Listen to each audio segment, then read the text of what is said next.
Controls, yeah. Okay, we have sound, and of course, we have sleeping puppies. But I asked Sharon to come, and so during Trainer Talk on Monday, Haley had mentioned a few things that we do not allow to happen when watching puppies. So we're in phase 2 of puppy watching, and I wanted Sharon to stop in today, not only to see how big the puppies got in one day that she hasn't seen them, but to also kind of give everybody an idea on what phase 2 of the puppy watching consists of. So thank you for coming in. You bet.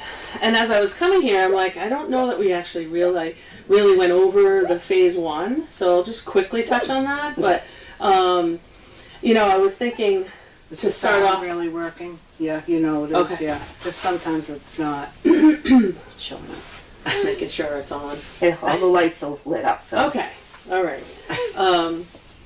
So in everything we've been talking about, it's kind of like we look at the product of what you want as a service dog. And the Service Dog Project and their mobility dogs are very unique in what you want as trainers working with adult dogs or adolescents. You get them when they're very young.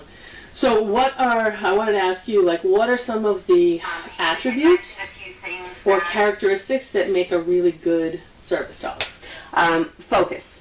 Yeah. That is one. Focusing on us instead of noses to the ground. So when we give them treats, when I first came, I noticed that people would just scatter treats on the floor to give the puppies something to do while they exited or did something else real quick as a distraction, right? And that was kind of, we don't want the noses to the ground. We want the noses up. We're always saying head up, head up, head up when we take the dogs out walking. Yeah. We want them to focus on what is happening there, not on the ground. Mm-hmm. So that was one of the first things that I tried to put a stop to. Mm-hmm. Like, don't throw. If you want to give a cookie or a treat, hand it to them. You know, get them nice and gently taking it from your hand, not scourging on the floor. I mean, when they are playing and you have like a snuffle mat or something, that's different. You know, that's them foraging and that's them just playing. But when working with these dogs, we need head up. My kids, same thing. I always tell them, like, eyes on me, eye contact Yeah. is really important. So even when they're like 4 and they're starting to speak, it's like, okay, eyes on me, because otherwise they'll learn to communicate with their head down, or they'll turn away. Some are confident, they'll look you right in the eye. Some are shy, they'll look away. Some will they'll literally bump their friend or their sibling and say, can you ask?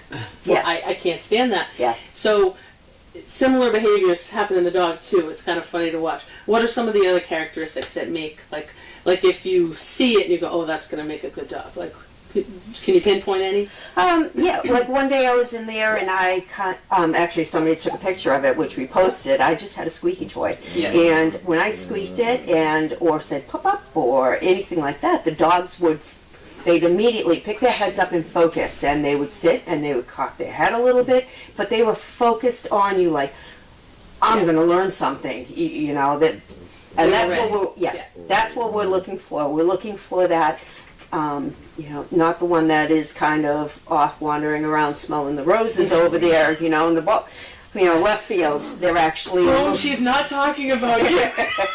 Yes, she is. No, I'm not. No. So we're looking for that focus, for that engagement, to be able to work them. To train them. What would you say are some of the negative things that will hold a dog back? Whether it's natural or whether it's a bad habit. What are some of the things that when they get to be 125 pounds, it's difficult for them to... Yeah, we don't want anxiety. We don't want anxious dogs. We don't want we want them to be able to figure out problems on their own, especially even at this stage. Yeah. We don't want them to be hiding in their kennels and shaking or not being able to have a person approach them. Not that when they're a service dog, you want people to approach them, but you don't want them to cowl, or you don't want them to be anxious or even turn to the fear, like a fear biting. You know, you don't want any of that. You want them to be confident. Okay. All right, so that's perfect. So as I've kind of seen what's different about the service. Just slide over. Yep. So cute. About the service dog project and what there's a lot of things that are done very, very differently because you want different dogs. One of the first things I realized is that, you know, these dogs, they don't get put out into homes to get home raised. And there's a very specific reason for that. It was decided a long time ago, and we've talked about it a lot. Things that happen in a home and when you're puppy raising, it's very different than where you have here. This is a very unique situation, and everybody here is, you know, the money that you donate and everything that we're doing is to create a system, and we have control. I mean, I think that's what we talked about. That's the difference. We have the ability to have an isolated space, to control who comes in and what we're teaching the dogs and what we're putting in front of them. And a lot of that has to do with, like, we can also eliminate bad habits. We can eliminate things that are, I call it user error, you know. It's kind of like, it's not part of their instincts to do, but we can kind of inadvertently change it. Yes. And we can do it for the good and we can do it for the bad. So really quickly, the first stage of training, when I gave the training, it was to everybody. It wasn't just to, you know, new people. It was to everybody. Sarah, how many years have you been doing this? It will be 9. Oh my gosh. So almost 26 litters. as many as the cameras, right? Wow. Almost. No, Yeah. it started in 2012, the end of 12. I started in 14. So you are one of the absolute veterans. Yeah. You've been through a lot. You've seen a lot. Good and bad. Yep. And so what we did was we trained everybody all on the same system. And that way we're all communicating with the same words, same language. We're all doing the same things. And we can isolate if there's something that is amiss or awry. We can kind of go back and go, okay, let's figure that out and let's change it together. So my method of kind of like raising my kids from nursing and you know, having newborns, it translates so well to the puppies. I call it the easy method. It's not mine. I got it from a book I was reading, Australian, but it really, really does. It tells the natural behavior of dogs. Of newborns, but we've translated it into dogs. And if we are here to observe. That's one of the biggest things that we taught in the first stages. We're here to observe. We're not here to inject ourselves into their pack. We're here to observe and provide safety and security, and to catch things and mold them so that you guys, as trainers, have the best of their nature. In the first, say, 5 weeks, we're really here to support the mom. It happens to be Capri this time, but knowing that we have done this as a system, we can inject any dog. Correct. Bianca's very different than Capri. Bianca would still be in there, I'm sure, right? She'd be teaching them all a lesson with her paws. Exactly. And so, and the thing is, I think we didn't really get to see what Capri would be. We saw her a little bit, but she came home last time, like right at 5 weeks. Right.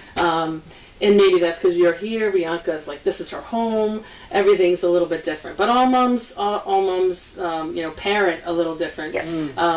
So our goal the first session was their care and making sure that they ate.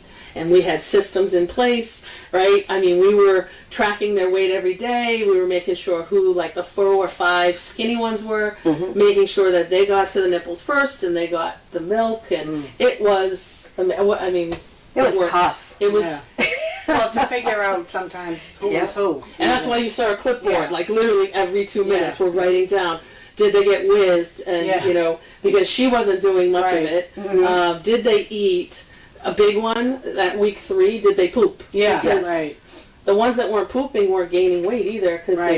they were, the plumbing was stopped, if you call it. So that's what all that crazy scratching was, if you guys are wondering, like, what the heck are they writing down? We were recording everything so that the next person, if you were in here for 2 hours, the next person knew what to do, because sometimes you'll just, the one that trails in the back, like Banks, he was always in the back, right? And he was always the skinniest, so we would always make sure that he nursed first. Right. And because he's up to weight with everybody else, and he's doing well. Yes. So Capri kind of took herself out of the equation. But the easy method is just in an acronym. So it's E for eat. So their nature is they're going to eat. And then A is activity. After they eat, they're going to have their activity. The first 5 weeks nursing was their activity. Mm-hmm. And then they went to the S, which was sleep. And it was mostly a coma. And then the Y comes next in the easy. And that's when you take care of you. As a mom, you take care of yourself. We would take care of Capri. We would make sure that she was fed. We would clean everything. Do all those things that we didn't get a chance to do. And then once they woke up again, or once it was time, we would go in, and the first thing, they go to the bathroom. So in the beginning, we were whizzing them, so you saw lots of wipes and everything. Now we're at the next stage. The next stage is she's taken herself out, so we're no longer focusing on Capri, and now we're in kind of like the puppy management phase.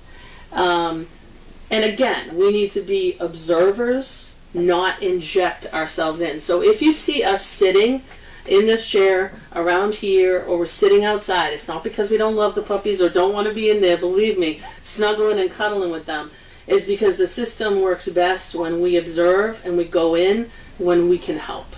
And so that's been kind of the biggest change. Capri, the mom, would normally be in there. Mm-hmm. Bianca would be in there, giving them their warmth, giving them their discipline. When they act, when they wake up and they're active. She would be disciplining them with her paw, with her nose, nudging them. Yeah. The sounds, the if there's biting, if there's anything. She sits here, and you can see when something is out of. She raises her head and kind of might go over and look. Out of whack, she'll come over. Yeah. Is that my son there bothering? and then she'll look at one of whoever's here and kind of go, "Are you going to do it?" Yeah, right. I'm not going to do it. You do it. Same thing with the eating, right? So it's like Donna's in here, or anyone's in here. We're getting the gruel ready, or we're getting ready to feed them. The puppies know. She comes over, and she'll just put her head over. She always has her little boom, and then she goes to everybody else, and. And that's it. She looks at you to do your job. So, okay. So we're going to step in only because we have to at that point. So the method is still the same. So we're feeding them out here, or when we're spoon feeding them from here, we're teaching manners. Yes. We're not letting chaos rule the day, even though it looks like chaos. They're slowly learning. They're getting better, I think. They are. Yeah. And it's each week. Each week they're working constantly doing the spoon feeding and learning their names and telling them to wait. You will see a lot of this, off, off, off. Right. They're starting to learn. This is all part of the training that we do. Another thing that we also did was we informed everybody. Everybody got a handout with the commands that the trainers use. And it's up on the wall. Yep. And exactly. So it's off or wait, the almighty finger, wait. And then we'll start doing more and more of the commands. But the more that the puppy watchers learn these commands, it's going to greatly help the trainers when these puppies are 12 weeks old. They've had their rabies vaccinations, and they are going into the barn, and that's where they will continue their training. They won't be here in the puppy room. I know. Well, once next week when they get their C5, they're going to be able to start coming out of here. Which will be good. They'll be able to start moseying out into the real world. Ooh. They'll be able to go into the teepee area, doing puppy marches back and forth, explore all the grass over under the swing set. They'll be able to go places on the property, and they're just going to thrive. Yeah. But they'll know some of those commands. Exactly. So that's huge. Like, it wasn't that way before. You didn't know what you were doing, or at least I didn't when I first started, and I didn't know what words to use, We have it written down. We have the part of the training. We go over those things. So, leave it. When we're in there, the basic method is when they're eating, and after they're eating and they start their activity and they're playing, we're in there, we're standing up. We're standing up because we want to be able to get to as many puppies as possible, and we're doing behavior management at that point. It's a lot of behavior management. Mm-hmm. So you have to kind of be standing up. You can't go in there and sit down, and plus it's not good for the puppies, it's not good for you. If you do sit down there at this age, when they're this big, they're of course just going to come all over you and crawl all over you and bite. Not as much now, though, I noticed. They're better? I went in for a few minutes because Yeah. they were fighting, yeah, and then they started pooping, so I picked that up, and then I came out. yeah. A couple came over, but the others, no, they Yeah. didn't. So Yeah, that's I good. think they're learning They're that already. They're interacting with each Each other. other, which and that's is what they great. should be doing, right? Yeah. So that's great because I know we have not been in there as much. So cameras, if you're not seeing us in there much, I just again, you want to know it's because there's a purpose, Yeah. not because we're not in the room. We are absolutely watching everything. Going in there, we're standing, and then usually when I'm through, kind of picking up all the poop and Yeah. everything, then I kind of go down to my knees, whichever group is active and has the most troublemakers, shall we say. You know, some play very well. Others need to be, you know, they need to be guided and Yes. told what's okay and what's not okay, especially if Capri's not going to do it. So you might see us on our knees in there, having the toys available, like Lynn was saying, using them as focus. I've been telling everybody, we have already been part of their training. And we are continuing as being part of their training. If we want to do the best we can to set these dogs up in no way for failure, but only for success. Oh, definitely. So using toys, we're already doing name recall. You'll see maybe like when I have Addie here, she'll go on one side, I'll go on the other, and we'll do pup, and we'll have a little toy, and we'll try to get them all to come over, and you'll see which ones are stragglers, you know, so those things, they might need a little bit more guidance, but we want to, they have that focus in them somewhere. Some you have to pull it out a little bit more, right? So that's, I think, what we get with this too, is isolated training, where you can actually like, okay, I'm actually supposed to interact and focus with these puppies, which is great for a volunteer who comes for only one, you know a lot.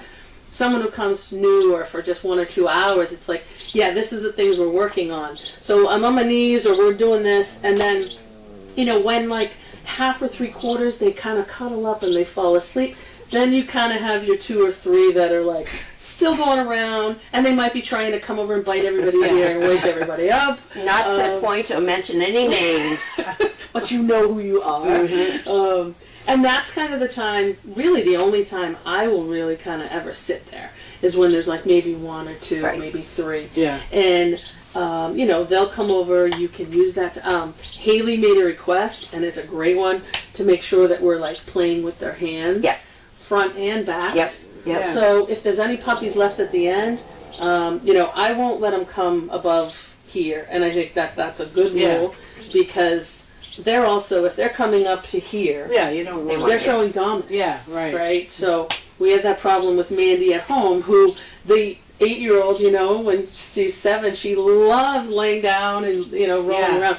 But it shows dominance, and they see people as part of their pack, not as trainers. Right. And the goal is to get these guys to you focused. So we're practicing with the toys, we're practicing their focus, disciplining them only when necessary. And that's one thing we had Haley in here, I think it was during the last puppy talk, and I happened Monday, to be here. Yeah.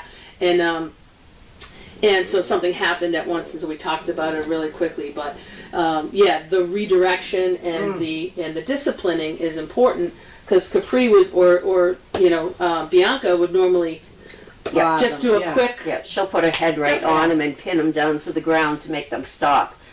So those things are hard to translate unless you've seen it.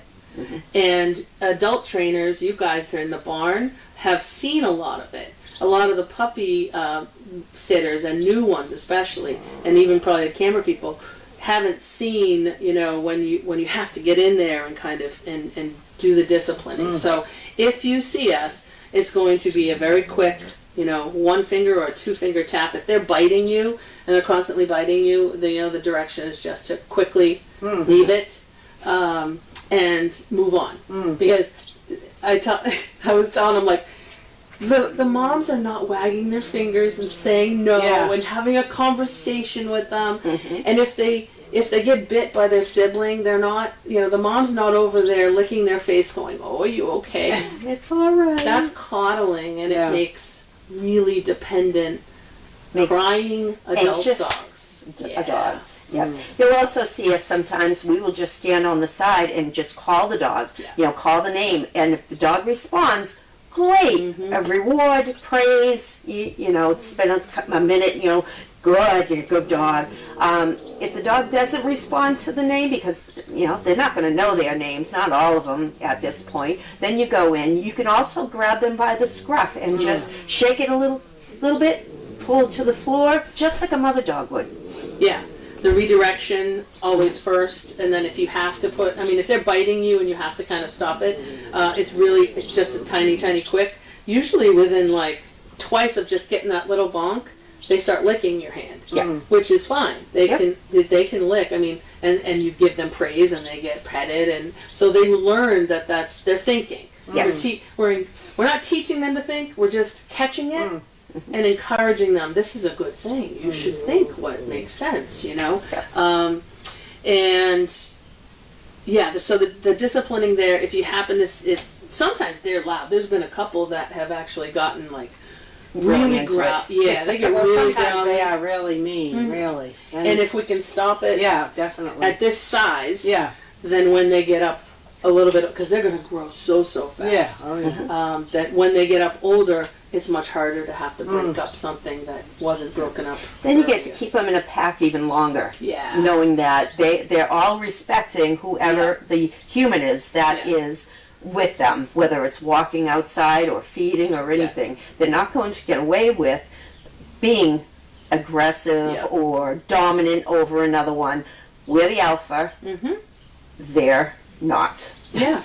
No, and that's exactly it. It doesn't have to be a range. It's just, nope, you're a dog. And I think another thing that I'm seeing, and I think everybody else is too, is that they really are bonding with each other and going to each other as their pack mates, as opposed to, I mean, because in the beginning they're going to go to warmth, and the human, whatever human's in there, they're going to be warmth.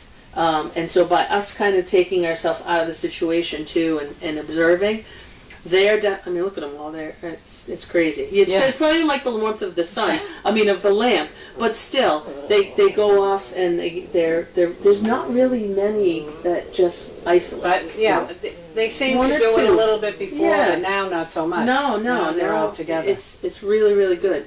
So the goal is, again, so the next stage of training is that we're all on board, and also, you know, I've done this training with the barn staff too, which is the overnights, day staff, and barn staff, which is great. All this week, anybody who comes into contact with the puppies will have kind of had the same messages. And, you know, Sarah and Chris, they both were in here, and they're going to get contact with these guys. And I have encouraged them. Come over, spend time. Spend time during your shift. Come in, take your shoes off. Go in there, be with them for a few minutes, you know. Not only is it good just to have interaction with them, but they will know your name, you will know their names, and there won't be that kind of abrupt switch. Yes. You know, that was one thing. It's nice to have a gradual transition, and I think we're going to have an amazing gradual transition, even with the change of dogs. There's been first time I've seen Wallace over here. I'm excited to go see Wallace. But different dogs. You know, you have the barky dogs. You have the whiny dogs. You know, I can only imagine what it's like to be a newborn, and you have, you know, you've got Larky, you've got Jiminy. I was up there in the house. It could get a little loud, but then to come all the way down to the barn, it's darker. It has smells. Lots of smells. There's other animals right across the way. The donkeys and they got the donkeys that, you know, I think it's Mo every morning 5:30. She's every time. You got birds. There's birds in the house that are like in the corners. So as a little guy or little girl, puppy at 12 weeks, it's gonna freak you out. So if you had anxiety before, and your person was always the one to make you feel better, then you're down there spending nights alone. You can't get to your other siblings, and it's pretty. So it can be pretty scary. It's like moving my kids when they move from like the all girls room to, you know, out of the crib, and you're going into the big kid bed, and oh, by the way, you're on your own. That would not.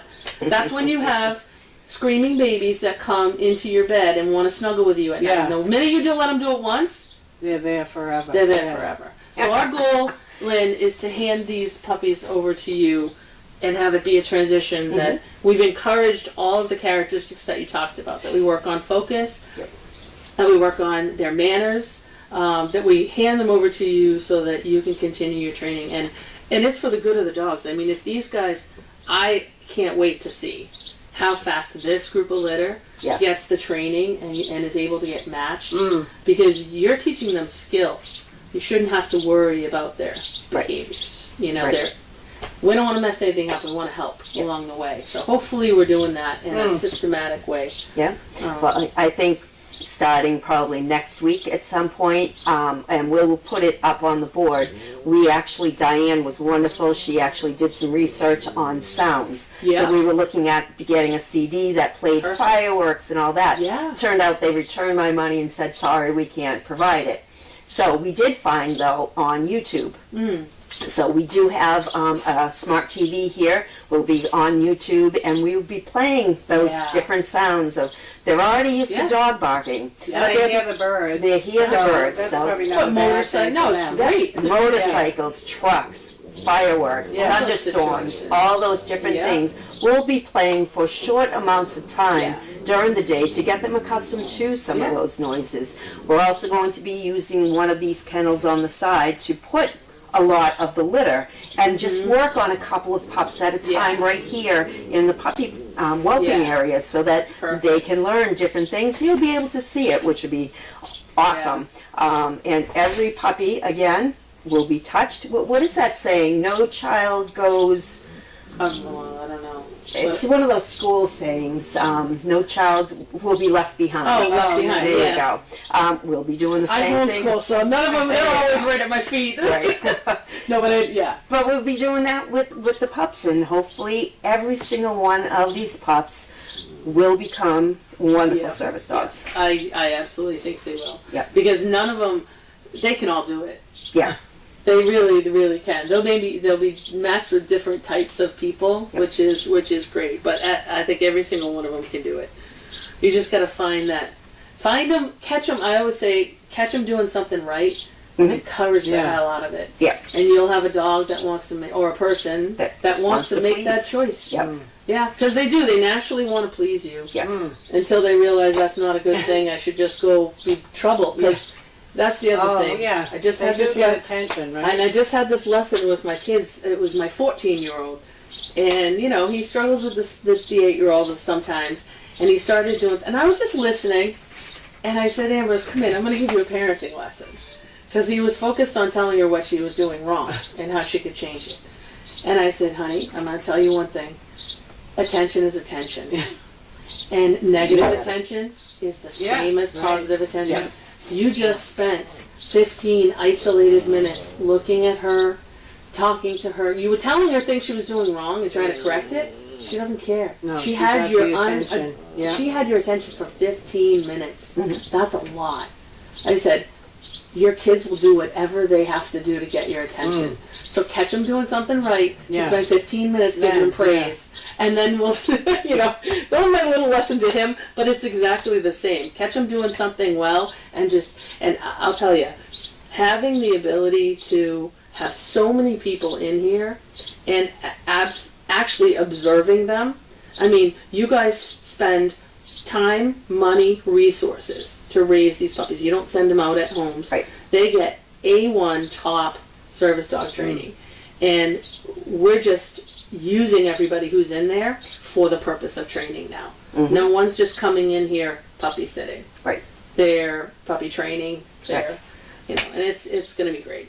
Because every time you touch a dog, you're training a dog. That's right. Yep. So if you have any questions, I mean, I know we're not answering any now. If you want to, we could, but I can certainly look through the rest of the day and I can try to answer anything. Well, let's see if there's any questions out there. So if you guys have any questions about what Sharon has said to us, let us know. And because they're not all up and making all kinds of puppy love noises. I know. They've heard the worst noises already, right? Oh yeah. Yes. They've heard feeding time. Yes. Oh. Yes.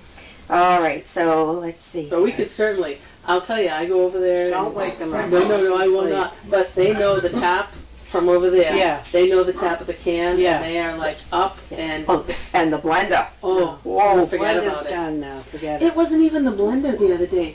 I had a mistake of bringing the blender. Oh, that, they know All I that. did was walk it into the room. I had it ready. And they knew. Holy Yeah. moly! I had just fed them spoon Yeah. fed, so they weren't hungry. Right. It was all behavioral. It's amazing. Wow. So sound is on the nursery. Thank you, Crafty. Thank you, Swam. Crafty says, thank you for the informative training discussion. If you are reading, when will Capri start going for overnights? Home? Mm-hmm. Oh, then I have to talk. So, I mean, we from the beginning said we're going to do this the right way, and she can stay here as long as she needs. That's the answer. Yeah. I still think that she is, even just by being here, I think she's doing something. Yes, I agree. So I am not going to try to pull her early or anything else. I've told my kids, listen, you want to come visit her? We come visit her. We can take her outside for a walk. They're fine. Take her for a ride. That's what I used to do. Yeah. I used to take my dogs, Merlot, Gabby, Bianca. She's here as long as she needs to be, and even through that, we've already talked, she needs to be around longer than that. So I'm still going to do the overnight, so I'm going to be here 2 nights a week. She's going to be with me every time I come for the overnight. Yep. And she'll be here as long as she needs to. I think it's good for her, but it's also good for them. I mean, her milk has cleared up. Mm-hmm. I think it was worse the last time when she came home early, because with Mandy, she was still nursing, and we didn't know that Capri was not a very good disciplinarian. Yeah. She is not. No. She let Mandy take advantage of her way too much. We're paying the price now. So, but now I know that it was just that was Capri. She's done it. She separated herself, and she's over there. She wants to come and peek, and she wants to care and love them from afar. And Count that's them, okay. make sure they're all there. She does. Yeah. She makes sure people are doing their job. Yeah. She's a good manager. She is. She did come in, I saw her at the end, I don't know if it was the weekend, I saw her in there several times, letting them nurse. I was kind of surprised. When I'm here, she usually goes in there, and even if it's just for she a couple listened to minutes. you, yeah. No, it's not. I'm not even She calling her. She did, no, but she'll feels go in more comfortable, maybe. when I'm with the others. Yeah. She'll go in when she knows she can only have, some of them are sleeping. But she does the weirdest things, like when everybody gets the food in there. I saw the other day, Cindy's got everything in there. Yeah. That's when she comes in. I don't want she her in inspects there, their then. bums. Yeah. She walks. She's not going to clean them, though. No, but she's inspecting them. But if it helps keep order, if they know mom's there and she's the one. I mean, I just think it's just good. Yeah. It's good for them to also But she respect also, adult dogs. when she's in the pond, going for a walk or whatnot, she can't wait to get back. Yeah. No, she runs back. Right. Yeah. The other day I was over there and it was morning and one of the dogs went off. I think they were finishing some hay or whatever. And she heard a bark and she couldn't get to that door fast enough. Yeah. Oh. As I had let her off leash over there, she was just enjoying, and she was like, "Mom, we need to book. Yeah. We need to go now." Yeah, we need so to- it's also good for her too to have that extended connection. Yeah, she knows they're all in good hands because she doesn't know her dogs, the Christmas litter. She doesn't know them now. Like maybe if they were around a little bit, she would, but they don't know her as much, and I don't want that. Like, Like I can put Bianca with any of her Yeah. the turtles, and she still reprimands them. A lot of the mothers didn't seem to know their dogs. Yeah. But maybe because they Because left they early. left early. I suppose. Yeah. And it was Christmas when we came. When she came Yeah. home, it was still Right. winter time. Yeah. So they don't get to play outside. So Right. if we had kept coming back, which we should have, if we had kept coming back, they would have had to be inside to get to Yeah, each other, or right. kennel, Yeah. to kennel. They're still playing outside, but so she's staying as long as, and we volunteer, so we're here. Yeah. All right. Amber says, I can't thank you all enough. This is so great to see different stages of puppy learning and training. Thank you, Lynn Sharon and Sara for today. Thank you to the entire team working in the different stages of learning from birth. Yeah, it's been really Group hug. it's been really great. High five. There you go.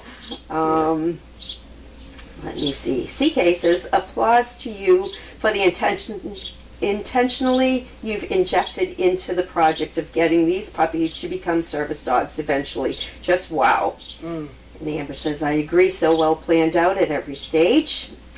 Brenda from Canada says, very interesting and informative. You ladies really know what you're doing. Thank you for this. And this is a long one. Oh, this is Tina. And what she is pretty much was doing a quick recap on everything that we said. Thank you, Tina. That's awesome. Yeah, she captured everything, including the easy. Good job. That's good. Awesome. Thank you. Archie says, puppy watching training with Lynn, Sharon, and Sara, and Capri, and the Poppins, of course. Yeah, this is how she parents. Yeah, she's and BioBC says, I wonder if Capri can hear the puppies even when she is outside and when humans can't hear. That could be. They have an awesome sense of hearing. Yeah. Sense of smell, sense of everything. She definitely can tell a lot of different things. We've been across the way and someone, just comes in or gets them, and it's not even the person. It could be Jamie, who she loves, but she'll hear the puppies. Yep. So she can definitely hear what we wouldn't pay attention to, for sure. Right. Yeah. I'd like to see what the camera people think about the puppies as far as weight-wise. So there is last Sunday's weight. We'll be weighing them again this Sunday. So I'm curious to see what your thoughts are. How much do you think that they will weigh? Gosh. What do you think in 1 week? The top dog will be? Right now it's Bert. Yeah. And the lowest dog, which is Banks. So I'm going to leave that up to you guys to... We'll put them up there. If we get responses, we'll put the top. Put some estimates up there and see how close you guys all get. Yeah. All right. Well, I think that is it. All We're right. not going to get much puppy noises, but I hope you guys all enjoyed our segment here. And It's great in general that you have a couple of the different things in here because you hear the sounds while they're doing mail call and while they're doing other things. It's great. Yeah, definitely. It's nice. Yeah. It's nice to and then see. the 5:30 donkey. Yeah. Yeah. Yeah. Not everybody can say that. That's for sure. Right. All right. Well, thank you everybody for joining us. And we're going to work on getting the puppies a little bit more awake on next Thursday. Oh, that won't take much. No, it just takes We needed them quiet this time. Yes, we did. That was my whole thing. I'm like, oh my god, I hope they don't go crazy because you won't hear anything. Well, I But did just, spoon feed them about yes, quarter you past did. 2. I think not for that purpose. I just thought it would be a Good good job. thing because they're hungry. Yeah. They're always hungry. Yeah. I always teach my kids engineer backwards. Yeah. So if you know you need it quiet, just move it backwards. Yeah. And you did a perfect job. Yeah. There you go. All right. Well, thank you, ladies. I appreciate it. Thank you to all the CPs out there, and special thanks to Tina for the recap. That's greatly apprecited. Yes. All right. Everybody have a great afternoon. Bye bye. Oh my gosh. Their jowls are starting to get bigger and floppier.